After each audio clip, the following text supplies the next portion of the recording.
الحمد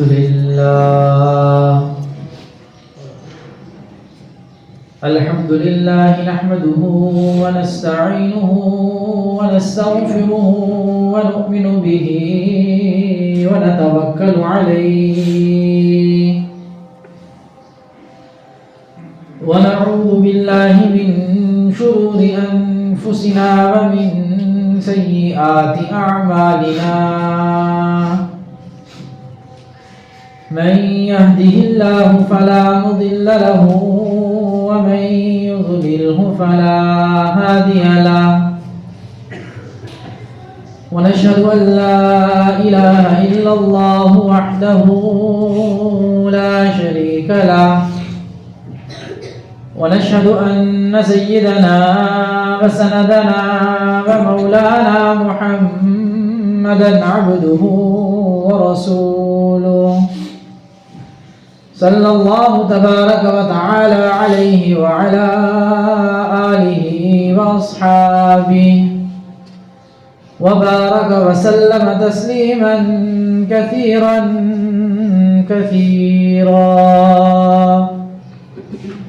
أما بعد فأعوذ بالله من الشيطان الرجيم بسم الله الرحمن الرحيم يا أيها الناس اتقوا ربكم الذي خلقكم من نفس واحدة وخلق منها زوجها وبث منهما رجالا كثيرا ونساء واتقوا الله الذي تساءلون به والأرحام إن الله كان عليكم رقيبا آمنت بالله صدق الله مولانا العظيم وبلغنا رسوله النبي الكريم ونحن على ذلك لمن الشاهدين والشاكرين والحمد لله رب العالمين. تمام تعریفیں رب کائنات کے لیے جس نے اس کارخان عالم کو وجود بخشا. درود و سلام جناب نبی کریم صلی اللہ علیہ وسلم پر جنہوں نے اس دنیا میں آ کر حق کا بول بالا کیا. سامعین محترم، مرد کے ذمے دو حقوق جو بہت ہی اہم ہیں. ان میں ایک تو اپنے گھر والوں کا نان نفقہ ہے اور دوسرا حق مہر ہے. نان نفقہ کے حوالے سے تو عموماً اتنا ماحول خراب نہیں ہے. روزمرہ کی ضروریات بھی لوگ پورا کرتے ہیں، جیب خرچ بھی دیتے ہیں، گھر کا نظام بھی اچھا چلانے کی کوشش کرتے ہیں.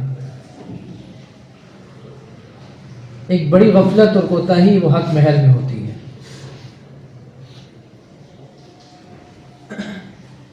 اس حوالے سے گفتگو چل رہی تھی.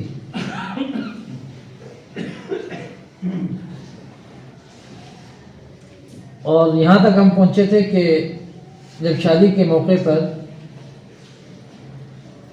عورت کو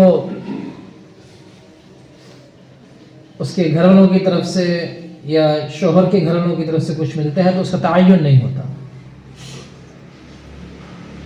اس کا تعین بہت ضروری ہے کہ جو چیز ہم آپ کو دے رہے ہیں یہ آپ کی ملکیت ہے یا نہیں ہے. ہم آپ کو عاریتاً دے رہے ہیں، آپ اس کو استعمال کریں، جب ہمیں ضرورت پڑے گی ہم واپس لے لیں گے آپ سے، یا ہم نے آپ کو اس کا مالک بنا دیا ہے، یہ چیز آپ کی ہو گئی ہے. ایسا کچھ نہیں ہوتا. اس میں بہت احتیاط کی ضرورت ہے. دوسرا پھر مؤجل میں ہوتا ہے کہ بھئی ٹھیک ہے جب موقع ملے گا دے دیں گے. اس کا تعین نہیں ہوتا، مدت کا تعین کوئی نہیں ہوتا. اس میں بھی مدت کا تعین ہو جائے تو بہت ضروری ہے، انسان بہت سارے مسائل سے بچ جاتا ہے.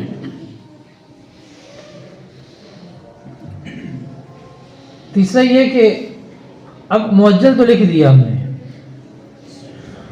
اب کچھ لوگ ایسے ہوتے ہیں کہ جو فرض کریں حق مہر 2 لاکھ 3 لاکھ 5 لاکھ لکھا ہوا ہے.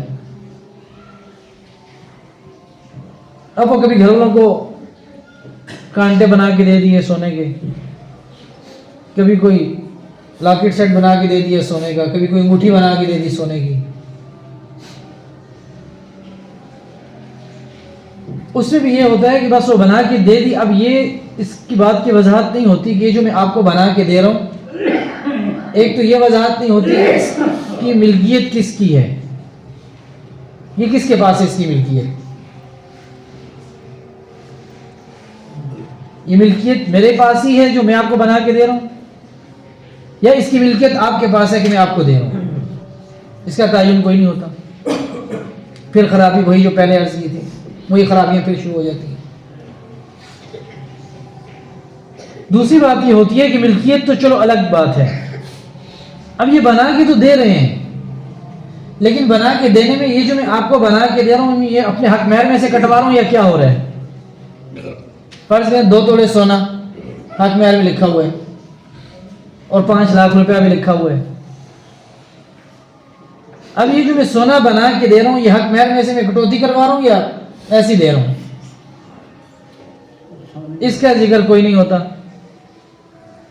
دوسرا جو 5 لاکھ روپیہ لکھا ہوا ہے, میں کبھی کسی موقع کے اوپر 10,000 دے دیے, کسی موقع کے اوپر 20,000 دے دیے, کسی موقع کے اوپر 5,000 دے دیے.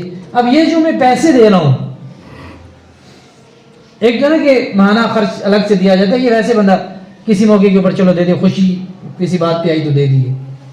آج کل جیسے وہ جو کیا شادی کے موقع پہ سال پورا ہوتا ہے, سالگرہ مناتے ہیں, اینیورسری کیا ہوتا ہے, وہ جو کرتے ہیں اس پہ دے دیے 10,000 روپے, جی یہ ہماری شادی کی پہلی سالگرہ ہے, یہ شادی کی دوسری سالگرہ ہے, 20,000 اس پہ دے دیے.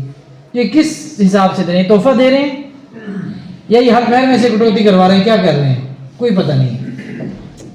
بعد میں جب اگر کہیں معجل کے اندر بیوی مطالبہ کر دے, ہاں بھائی میرا حق مہر, اچھا اس موقع کے اوپر اتنے دیے تھے, اس موقع کے اوپر اتنے دیے تھے, وہ کہاں گئے سارے, وہ حق مہر تھا, تعین کہاں کیا تھا, تعین تو نہیں کیا تھا آپ نے بتایا نہیں آپ کیا دے رہے ہیں.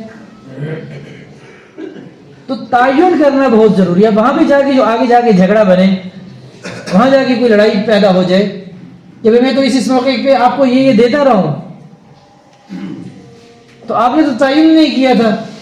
وہ یہ سمجھ رہی ہے کہ یہ ویسے مجھے تحفہ مل رہا ہے, محبت اتنی ہے کہ اس محبت میں آگے شوہر نے مجھے 10,000 روپے دے دیے, تحفہ دیا مجھے, اور یہ حضرت صاحب یہ سمجھ رہے ہیں کہ میں اس 5 لاکھ میں سے کٹوتی کر رہا ہوں, حق مہر کی ادائیگی ہو رہی ہے ساتھ ساتھ, تو جھگڑا تو پھر بن گیا. تو ہر بات کا تعین بہت ضروری. ہم لوگ کہتے ہیں میاں بیوی ہیں, لوگ مجھے بتاتے تھے آپ نے میاں بیوی کو بھی اتنا مشکل مسئلہ بنا دیا ہے کہ کیا کریں گے ہم. میں نے کہا جی کچھ بھی نہیں کریں گے, تعین کر دیں, بات ختم. یہ تو شریعت کا اصول ہے, آپ علیہ الصلوۃ والسلام کی تعلیمات میں سے ہے. یہ وقتی طور پہ انسان کو لگتا ہے کہ بڑی شودوں والی حرکتیں ہیں, لوگ کہتے ہیں یہ شودوں والی حرکتیں ہیں, لیکن بڑے لڑائی جھگڑے سے بچنے کے لیے یہ چھوٹی موٹی شودوں والی حرکتیں کر لینی چاہیے تاکہ بعد میں بڑا مسئلہ نہ بنے. تو یہ شودوں والی نہیں ہوگی کہ جب ناچاکی ہو رہی ہے, بیوی اپنا کھینچے کہ میری چیز تھی, شوہر اپنا کھینچے میری چیز تھی.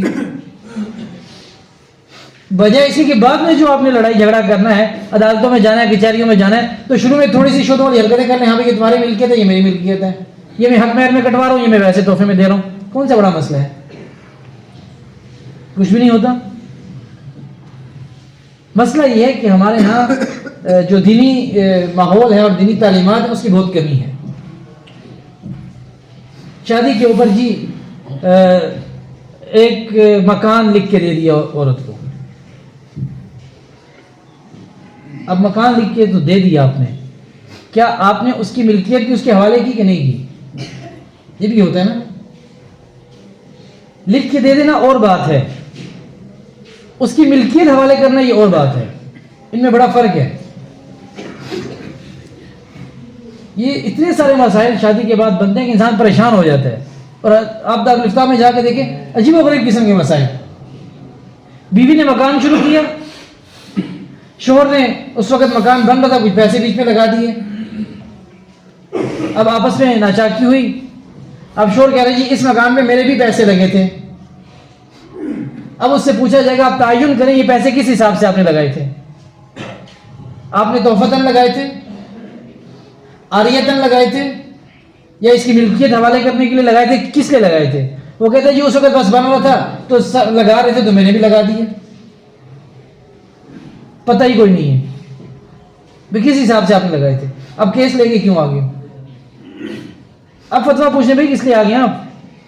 جب ہم آپ سے کہہ رہے تھے کہ حساب کتاب برابر رکھیں، اس وقت آپ کہہ رہے تھے شودوں والی حرکتیں ہیں۔ اب کیا پوچھنا ہے پھر آپ نے؟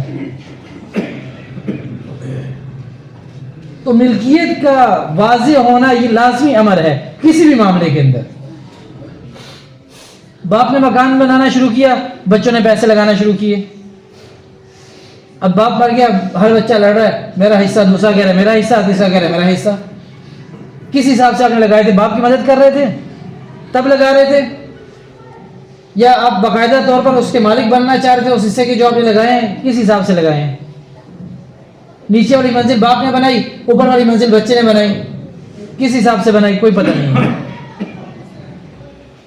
اور جب یہ لوگوں سے سوال کریں تو پھر حیران ہو کے پوچھتے ہیں اس وقت تو بس یوں ہو رہا تھا تو ہم نے بھی یوں کر دیا، ہمیں نہیں پتا کیا کیا۔ اس معاملے کے اندر جہاں آپ علیہ الصلوۃ والسلام نے بہت زیادہ احتیاط برتی ہے، وہاں پہ علماء کرام نے بھی بہت احتیاط برتی ہے۔ گھر کے اندر چیزیں ہیں، کوئی پتہ نہیں کون سی چیز کس کی ملکیت میں ہے، شوہر کی ملکیت میں کیا چیزیں ہیں، بیوی کی ملکیت میں کیا چیزیں ہیں، کوئی پتہ نہیں۔ حضرت مولانا مفتی شفیع صاحب رحمۃ اللہ علیہ، حضرت تقی صاحب حفظہ اللہ لکھتے ہیں کہ والد صاحب آخری عمر میں جب بیمار ہو گئے تو اپنے کمرے کے اندر ایک چرپائی بچھا دی، اب وہ اسی چرپائی پہ ہوتے تھے۔ تو ہم لوگ خود ملنے کے لیے ان کے پاس چلے جاتے تھے، کافی ٹائم ان کے پاس بیٹھتے، گپ شپ لگاتے، جو دینی حوالے سے معاملات ہوتے وہ پوچھتے ان سے۔ تو مجلس ہماری وہیں پہ ان کے کمرے میں ہوتی تھی، کیونکہ الگ وہ اپنے کمرے میں چلے گئے تھے چرپائی لے کے۔ اب کہتے ہیں کہ ہم کبھی کبھی جاتے ہیں، اب ضرورت کی چیز بعض اوقات کمرے میں نہیں ہوتی، ہمیں کہتے ہیں باہر سے کچھ لے کے آ جاؤ، فلاں چیز لے آؤ۔ اب ہم جیسے ہی لے کے آتے تو ضرورت پوری ہوتے ہی کہتے اس کو واپس باہر لے جاؤ۔ کہتے شروع میں تو ہمیں بڑا عجیب لگا کہ جیسی ضرورت پوری ہوتی ہے فوراً باہر لے جاؤ۔ پانی پینے کے لیے گلاس منگوایا، پانی پیا، اچھا جی گلاس باہر لے جاؤ فوراً۔ اور کہتے ہیں اگر تاخیر ہو جاتی تو اچھی خاصی ڈانٹ ڈپٹ ہوتی، مطلب پوچھ گچھ ہوتی اس میں تاخیر کیوں کی۔ فرماتے ہیں ہم بڑا سوچتے تھے کہ کیا وجہ ہے، آخر ارادہ کیا کہ چلو پوچھتے ہیں کہ اس کی وجہ کیا ہے، کیوں آپ اس معاملے میں اتنی سختی کرتے ہیں۔ کہتے ہیں ہم نے خود ہی ایک دن بتا دیا کہ میں کیوں کرتا ہوں ایسا، ضرورت پوری ہوتے ہی اپنے کمرے سے چیزیں باہر کیوں نکال دیتا ہوں۔ کہتے ہیں میں نے وصیت لکھی ہوئی ہے کہ میرے کمرے کے اندر جو چیزیں ہوں گی وہ میری ملکیت ہیں۔ اب اگر باہر کی کوئی چیز اس کمرے میں آئی ہو، لازمی بات ہے کہ وہ بھی میری ملکیت میں ہو جائے گی، حالانکہ وہ میری ملکیت میں نہیں ہے، وہ میری چیز نہیں ہے، وہ تو گھر والوں کی ملکیت کے اندر ہے، وہ گھر والوں کی چیز ہے۔ اور اگر میرے مرتے ہوئے میں مر گیا اور وہ چیز کمرے میں ہوئی تو میری وصیت کے مطابق وہ چیز میری شمار ہوگی اور وہ ورثاء کے اندر تقسیم ہو جائے گی، حالانکہ وہ میری تھی نہیں، تو میں گناہ گار۔ اور میرے کمرے ظاہری بات ہے کہ اب گناہ گار اس طور پہ ہوں گا کہ وہ چیز میری نہیں تھی اور وہ ملکیت میں تقسیم ہو گئی، نقصان ہو گیا باقی لوگوں کا جن کی تھی ان کا تو نقصان ہو گیا۔ اور اگر میرے کمرے کی چیز باہر چلی جاتی ہے اور ضرورت پوری ہونے پر اندر نہیں آتی اور میری موت اس حالت میں ہو جاتی ہے کہ وہ چیز باہر ہے، کمرے سے باہر ہے وہ چیز، میری وصیت کے مطابق اب وہ چیز میری نہیں رہی، اب وہ ورثاء میں تقسیم نہیں ہوگی، نقصان ورثاء کو پہنچا، پھر بھی میں گناہ گار۔ ٹھیک ہے، لوگ 8 سال پتہ نہیں کیا کرتے رہتے ہیں، مولوی وہاں بیٹھ کے۔ بھئی روزہ اپنی جگہ عبادت ہے، نماز اپنی جگہ عبادت ہے، ٹھیک ہے، قرآن کی تلاوت اپنی جگہ عبادت ہے، یہ ساری عبادات ہیں، لیکن اس کے ساتھ ساتھ جو معاملات ہیں ان کو ہم چھوڑے بیٹھے ہیں، کوئی پتہ نہیں ہمیں۔ اور پھر اگر تعین نہیں ہوتا تو بعد میں خرابیاں پیدا ہوتی ہیں۔ بھائی 4 ہیں، مل کے کاروبار شروع کیا، بڑی محبت ہے جی آپس کے اندر، بڑے اچھے طریقے سے چل رہے ہیں۔ اب کیا ہوتا ہے ایک کے بچے کی شادی ہوئی، دوسرے کے بچے کی شادی ہوئی، اچھا یار اس کے شادی ہوئی تھی نا وہ فلاں حال میں ہوئی تھی، اتنا کھانا بنا تھا، اتنے لوگ آئے تھے، حالانکہ میں بھی اس میں شریک ہوں، میرے بچے کی شادی پہ تو یہ کچھ نہیں ہوا. دل کے اندر تو کھوٹ پیدا ہو گیا. اس کی شادی کے اوپر یہ بنا تھا، میری بچے کی شادی کے اوپر یہ نہیں بنا. اس کے بچے کی شادی ایسے ہوئی تھی، میرے بچے کی شادی ایسے ہوئی ہے. کاروبار اکٹھا شروع کیا، اچھا جی اس کے تو 4 بچے ہیں، اس کو اتنا مل رہا ہے، میرے 3 بچے ہیں، مجھے اتنا کیوں مل رہا ہے؟ وہ کہہ رہے جی اس کے 4 بچے ہیں، اس کو کم مل رہا ہے، جس کو کم مل رہا ہے، وہ کہتے ہیں میرے 4 بچے ہیں، مجھے کم مل رہا ہے، اس کے 3 بچوں سے زیادہ مل رہا ہے. کیونکہ تعین نہیں کیا، ورنہ کچھ بھی نہیں کیا، کوئی حساب کتاب نہیں ہے، کوئی لکھت پڑھت نہیں ہے، کچھ بھی نہیں ہے. بس وہ محبت میں کاروبار شروع ہوا تھا، آخر میں نتیجہ نکلا کاروبار بھی کیا، خود بھی گئے. آپس میں ایک دوسرے سے کو منہ لگانے کے قابل بھی نہیں رہے، اسلام بھی نہیں کر رہے اب ایک دوسرے کو. ایک گلی سے گزرتا ہے، دوسرا دوسری گلی سے گزرتا ہے. تو معاملات کا صاف رکھنا یہ بہت ضروری ہے. صحابہ نے جا کے دعوتیں نہیں دی تھی کہ بھئی ہم مسلمان ہیں تم بھی مسلمان ہو جاؤ. بہت سارے علاقے صحابہ نے اپنے معاملات سے فتح کیے، بہت سارے لوگوں کو صحابہ نے اپنے معاملات سے دین کے اندر ان لوگوں کو لے کر آئے. ان کے معاملات ایسے تھے، ہمارے اوپر سے نیچے سے لے کر نیچے تک سارے معاملات کا پتہ ہی کوئی نہیں ہے. کون سی چیز بیوی کی ہے، کون سی شوہر کی ہے، کون سی چیز کس کی ملکیت ہے، کس میں کس کا کتنا حصہ ہے، کچھ بھی پتہ نہیں. وہ بس غیرت کا معاملہ ہے، وہ غیرت کے معاملے میں آگے سب کچھ لیا. تو یہ گزارش یہ ہے ہر چیز کا تعین کریں. ملکیت کے اندر تعین بہت ضروری ہے. اور ہم نے پہلے میں عرض کر رہا ہوں کہ بہت دفعہ عرض کر دیا ہے کہ عبادات جو ہیں یہ دین کا ایک حصہ ہے. اگر دین کے 4 حصے کیے جائے نا، 4 حصوں میں پورے دین کو تقسیم کر دیا جائے تو عبادات صرف ایک حصہ ہے. باقی دین کا بڑا حصہ ہم چھوڑ کے بیٹھے ہیں اور اسی کے اوپر مطمئن ہیں کہ ہم نے پورا کا پورا جو ہے ماشاءاللہ نماز بھی پڑھتے ہیں، روزہ بھی رکھتے ہیں، زکوٰۃ بھی دیتے ہیں، حج بھی کیا ہوا ہے، عمرہ بھی کرتے ہیں، قرآن کی تلاوت بھی کرتے ہیں، ہم بڑا کچھ کرتے ہیں، پورے دین کے اوپر عمل ہو گیا. یہ پورا دین نہیں ہے، یہ پورا دین نہیں ہے، یہ صرف ایک حصہ ہے. 3 حصے چھوڑ کے بیٹھے ہیں. تو دین کو سیکھیں، دین کو سمجھیں، یہ بہت ضروری ہے. اس کو اتنا ہلکا نہ لیں جتنا سمجھ رہے ہیں ہم، اتنا ہلکا نہیں ہے. ایک ایک بات کا حساب ہوگا. وَمَن يَعْمَلْ مِثْقَالَ ذَرَّةٍ خَيْرًا يَرَهُ وَمَن يَعْمَلْ مِثْقَالَ ذَرَّةٍ شَرًّا يَرَهُ. ایک ایک رائے کے دانے کے برابر اس کا حساب ہو رہا ہے. ہاں جی کیوں کیا تھا، کیسے کیا تھا، کس نے کیا تھا. تو اس لیے معاملات کو سمجھیں. آخر میں پوری گفتگو کا خلاصہ عرض کر دیتا ہوں کہ سب سے زیادہ جو اس سارے مضمون کے حوالے سے خلاصہ عرض کر رہا ہوں، سب سے زیادہ جو ثواب ہوتا ہے آپ نے جو پیسے خرچ کرنے ہیں وہ اپنے اہل و عیال کے اوپر ثواب ہوتا ہے. دیکھیں خرچ تو کرنے ہی کرنے نا، اہل و عیال کے اوپر خرچ کریں گے زیادہ ثواب ہوگا. اپنے بیوی کے اوپر، بچوں کے اوپر، اپنی حیثیت کے مطابق. ایسا نہیں کہ ادھار پکڑ پکڑ کے بھی خرچ کرتے رہیں. اپنی حیثیت کے مطابق جتنی آپ کی حیثیت ہے اس حساب سے دیانتداری کے ساتھ اپنے بیوی بچوں کے اوپر خرچ کریں. دوسرا یہ نہیں ہونا چاہیے کہ آپ بیوی بچوں کی طرف سے تو ہاتھ کھینچ رہے ہیں لیکن دوستوں کے اوپر، یاروں کے اوپر، محفلوں میں ادھر ادھر ویسے اڑائی جا رہے ہیں. یہ بہت بڑی زیادتی ہے، گناہ گار ہوں گے. اپنے بیوی بچوں کا پہلا حق ہے، پہلے ان کے اوپر لگائیں. دوسرا یہ کہ جتنی سہولیات اپنے بیوی بچوں کو دے سکتے ہیں اپنی استطاعت اور حیثیت کے مطابق وہ لازمی دیں، ورنہ پھر بھی گناہ گار ہوں گے. اگلی بات یہ ہے کہ حق مہر کے حساب سے حق مہر حیثیت کے مطابق رکھیں. جتنی مرد کی حیثیت ہے، جتنا وہ دے سکتا ہے اتنا حق مہر رکھیں. لوگوں کو دکھانے کے لیے لمبے چوڑے حق مہر نہ رکھیں، بہت بڑی زیادتی کی بات ہے. اور اتنا حق مہر بھی نہ رکھیں کہ وہ بالکل ہی کم ہو جس میں عورت کا اعزاز ہی باقی نہ رہے. کیونکہ بتایا تھا کہ حق مہر عورت کا اعزاز ہے، عورت کی رقم نہیں ہے، اس کی قیمت نہیں ہے، یہ اعزاز ہے عورت کا. اتنا کم بھی نہ ہو کہ عورت کا اعزاز ہی باقی نہ رہے اور اتنا زیادہ بھی نہ ہو کہ وہ دینے کی حیثیت نہیں ہے مرد کی. کم از کم اتنا حق مہر ہو جو مرد دے سکتا ہو، یا جو اس کے اپنے اس کی ہم عمر لڑکیاں ہیں جن کا حق مہر اس حساب سے چل رہا ہے، جس کو مہر مثل بولا جاتا ہے، اتنا کم از کم ہو. اور اس سے اگلی بات یہ کہ حق مہر کے اندر بھی جو چیز آپ بیوی کو دے رہے ہیں اس کا، اچھا ایک اور چیز، ہم لوگ گھر میں خرچہ دیتے ہیں نا، مہینے کا خرچہ بیوی کو دے دیا کہ مہینے میں آپ نے یہ خرچ کرنا ہے، اس کا بھی تعین نہیں کرتے یہ امانتاً آپ کو دے رہا ہوں یا آپ کی ملکیت کر رہا ہوں. اب اس میں خرابی کیا پیدا ہوتی ہے وہ آپ دیکھیں. کیونکہ ہمیں تو دھیان ہی نہیں ہوتا نا، بس دے دیے ختم، بات ادھر ادھر ہوگی.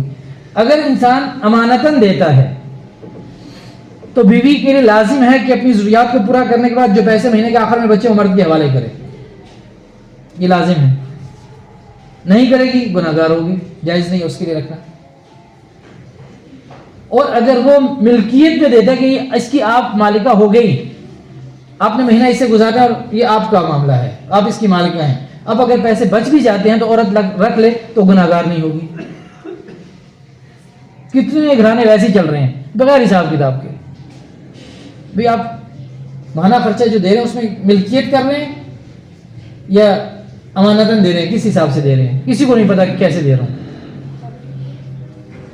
تو ہم دین کے ایک بڑے حصے کو چھوڑ کے بیٹھے ہوئے ہیں. خدا را ان کو معاملات کو سمجھیں، اپنے معاملات مفتیان کرام کے سامنے رکھیں کہ بھئی ہمارے گھر کے اندر یہ معاملہ چل رہا ہے، میری رہنمائی کریں کیا کرنا چاہیے. میں یہ معاملہ کرنے لگا ہوں، میری رہنمائی کریں مجھے کیا کرنا چاہیے. آج ہمارا فاصلہ اتنا بڑھ گیا، چھوٹی سی بات سن کے فوراً بدظن ہو جاتے ہیں علماء سے. یہ بڑی خرابی کی بات ہے. چھوٹی سی بات علماء کے حوالے سے ملی، فوراً بدظن ہوئے، دیر نہیں لگاتے. اور اپنی ذاتی زندگی میری کیسی ہے وہ میں نہیں دیکھوں گا کیسی ہے. میں نماز کا پابند ہوں یا نہیں ہوں، میں روزے رکھتا ہوں نہیں رکھتا، میں قرآن کی تلاوت کرتا ہوں نہیں کرتا، شاید میں ہفتے میں ایک دفعہ نماز پڑھنے آؤں، لیکن مولوی صاحب کے اوپر کڑی نظر ہوگی. فلاں موقع کے اوپر تو فلاں جگہ پہ تھی، نماز کہاں پڑھی انہوں نے، فلاں موقع کے اوپر تو انہوں نے یہ بات کی تھی، اس کا مطلب ہے کہ یہ ایسے کرتے ہیں. اگر جتنی فکر ہم علماء کرام کی کرتے ہیں اتنی فکر ہم اپنی اولاد کی کر لیں تو یقین کریں اللہ کے ولی بن جائیں، ہماری اولاد کا شمار ولیوں میں ہونا شروع ہو جائے. جتنی فکر ہم اپنے امام کی اور اپنے علماء کی کرتے ہیں تربیت کے حوالے سے. عوام ہماری علماء کی بڑی تربیت کی فکر مند رہتی ہے، اپنے بچوں کے. اتنی بچوں کی فکر کریں بھائی، ان کا حساب اللہ جانے وہ جانے، ہو جائے گا ان کا. ہمارے ذمہ ہمارے بچوں کا حساب ہوگا، وہ ہمیں حساب دینا ہے. اس لیے اپنے بچوں کی فکر کریں، دین کے حوالے سے محنت اور کوشش کریں. اللہ رب العزت آپ کو اجر عظیم نصیب فرمائے.